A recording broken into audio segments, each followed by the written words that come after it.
오늘 저희가 함께 볼 2025년 9월 3주차 전국 아파트 시장 자료를 보니까요. 이게 겉으로 보이는 숫자랑 실제 체감이랑은 좀 다른 것 같아요. 맞아요. 통계상으로는 분명히 상승인데 말이죠. 네, 그래서 오늘 이 숫자 뒤에 숨어있는 진짜 시장의 힘.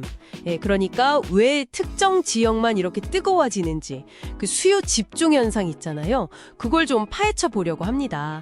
이게 지금 시장을 딱 이해하는 핵심 키워드 같거든요. 자, 한번 같이 들여다볼까요? 네, 좋습니다. 일단 전국 매매가는 0.04% 올라서 4주 연속 상승이고요. 전세가도 0.03% 올라서 벌써 28주째 계속 오르고 있어요. 그러니까 표면적으로는 상승 분위기가 맞긴 하죠. 맞아요. 숫자만 보면 그런데 이 전국 평균이라는 게 사실 좀 착시를 일으킬 때가 많잖아요. 그렇죠. 딱 함정이죠. 실제로 저희가 오늘 받은 자료들 봐도 지역별 온도차가 정말 커요. 이게 오늘 저희가 주목하려는 수요 집중, 지역별 쏠림 현상 이런 거랑 딱 연결되는 것 같습니다. 정확히 보셨습니다. 지금 시장을 움직이는 가장 센 변수는 금리 이런 것보다는요. 정부 규제나 또 공급 부족할 거라는 우려 이런 것 속에서 여긴 확실히 오르겠다. 이런 미래 가치가 보이는 곳으로만 수요가 확 몰리는 현상이에요. 일종의 똘똘한 한채 선호가 더 심해진 거군요. 네, 약간 그런 느낌이죠. 이게 극단화된 형태라고 볼 수 있어요. 그래서 그냥 표면 상승률만 봐서는 이 흐름을 알기가 어렵습니다. 그 극명한 차이가 서울에서 바로 보이네요. 서울 매매가가 무려 0.21%나 뛰면서 상승폭을 확 키웠는데 특히 성파구는 0.54%, 성동구는 0.62%. 이건 거의 폭등 수준인데요. 네, 그렇죠. 아니 이 지역들은 어떤 특별한 매력이 있길래 이렇게까지 시장이 주목하는 걸까요? 바로 그거죠. 재건축이라던가 아니면 핵심 역세권 개발 같은 거. 이렇게 눈에 딱 보이는 확실한 미래가치 상승 요인이 있는 곳들이에요. 명확한 호재. 네. 불확실성이 클수록 투자자들은 이런 확실한 카드에 더 끌리게 되거든요. 가격이 계속 오르는데도 막 사려는 사람이 붙는 이유죠. 그 KB 매수호의 지수라는 것도 67.0까지 올랐는데 이게 100 밑이라 아직은 매도자가 좀 더 유리하긴 하지만 지수 자체가 계속 오른다는 건 매수 심리가 분명히 살아나고 있다는 신호거든요. 특히 이런 핵심 지역에서요. 와, 정말 흥미롭네요. 근데 바로 옆 경기도는 0.05% 상승으로 상대적으로 좀 잠잠하고 인천은 심지어 마이너스 0.01%로 하락 전환했어요. 아니, 수도권이라는 큰 묶음 안에서도 이렇게 분위기가 완전 딴판이네요. 네, 그렇습니다. 그런데 또 경기도 안에서도요. 성남 분당은 0.69%, 과천은 0.58%. 이런 곳들은 재건축 기대감이 크니까 서울 못지않게 확 올랐어요. 경기도 평균에 속으면 안 되는 거군요. 그렇죠. 이것도 역시 선별적 상승을 딱 보여주는 증거죠.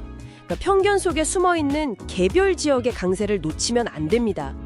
반면에 5대 광역시는 마이너스 0.02%로 하락세가 계속되고 있고 특히 대구나 대전은 낙폭이 좀 커지고 있어서 여긴 좀 주의 깊게 봐야 할 것 같아요.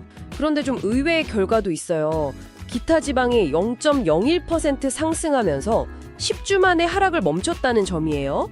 특히 전북이 0.06%로 상승이 좀 눈에 띄네요. 네, 그 부분도 좀 주목할 만하죠. 전국적인 흐름하고는 또 다른 양상이 나타나는 데는 또 다른 지역적인 요인이 있을 수 있겠죠. 하지만 현재 시장의 가장 큰 줄기는 역시 수요 집중입니다. 그리고 이 집중 현상을 제대로 이해하려면 매매 시장만큼이나 중요한 게 있어요. 바로 전세 시장입니다. 전세 시장이요. 듣고 보니까 서울 전세가가 벌써 25주 연속 오르고 있다고요. 0.07%씩이나? 그리고 전세 수급 지수가 154.2까지 치솟았다는데 이게 2021년 10월 이후 최고치래요.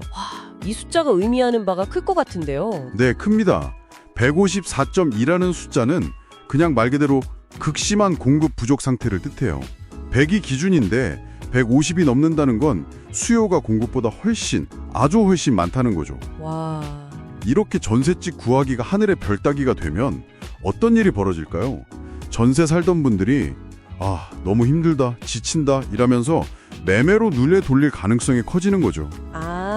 전세난 때문에 매매로 넘어간다. 네. 특히 공급이 원래 부족했던 인기 지역에서는 이 현상이 매매가를 더 밀어올리는 아주 강력한 연료가 될 수 있어요.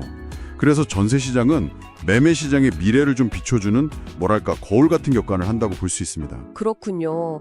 매매가 상승의 동력 중 하나가 바로 이 전세 시장에서 오고 있다. 이런 말씀이시네요. 그럼 이 모든 분석을 좀 종합해 볼 때 많은 분들이 궁금해하시는 그래서 지금 집을 사야 할까? 만약 산다면 어디를 봐야 할까? 이 근본적인 질문에 대한 답은 결국 어디로 향하게 될까요? 지금 시장의 핵심은 공급은 부족하고 수요는 확실하게 몰리는 곳, 이걸 찾는 거예요. 공급 부족, 수요 확실. 네, 예를 들어서 오늘 계속 얘기 나왔던 서울의 성동구나 송파구처럼 0.5% 이상 이렇게 높은 상승률을 보이면서 동시에 명확한 개발 호재를 가진 지역들이죠. 이런 곳들이 앞으로도 시장을 계속 이끌어갈 가능성이 높다. 이렇게 데이터는 말해주고 있습니다. 자, 그럼 정리 한번 해보겠습니다. 전국 아파트 시장은 겉으로는 상승세처럼 보이지만 그 속을 들여다보면 가치가 확실한 곳으로만 돈이 몰리는 그런 극심한 수요 집중 현상의 핵심이다. 이게 바로 지금 시장의 진짜 모습이라는 거죠. 그렇다면 이 분석이 우리 청취자 여러분께 시사하는 바는 뭘까요? 가장 중요한 건 이거 같아요. 그냥 남들이 어디가 좋더라, 아니면 뭐 막연하게 평균 상승률이 얼마더라, 이런 거에 기대기보다는요. 여러분께서 실제로 관심 있는 지역의 구체적인 공급 상황은 어떤지, 그리고 미래 가치를 정말 담보할 만한 확실한 호재가 있는지, 이걸 직접 꼼꼼히 확인하고 판단하시는 게 무엇보다 중요합니다. 네, 묻지마 초자는 정말 위험하겠네요. 그렇죠. 특히 지금처럼 시장이 이렇게 선별적으로 움직일 때는 더더욱 위험할 수 있습니다. 오늘 저희는 주로 이미 드러난 호재가 가격을 어떻게 움직이는지에 초점을 맞춰서 이야기를 나눠봤습니다. 근데 여기서 한 걸음 더 나아가서 이런 질문도 던져볼 수도 있을 것 같아요.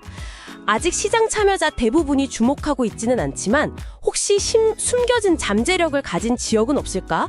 어쩌면 다음번 시장의 기회는 바로 그런 곳을 남들보다 먼저 발견하는 데서 시작될지도 모르겠습니다. 이 질문은 앞으로 여러분께서 시장을 보실 때 계속 한번 탐색해 볼 만한 좀 흥미로운 화두가 되지 않을까 싶네요. 빠르게 변하는 시장, 정확한 정보가 경쟁력입니다. 지금 구독하고 콕부동산과 함께하세요.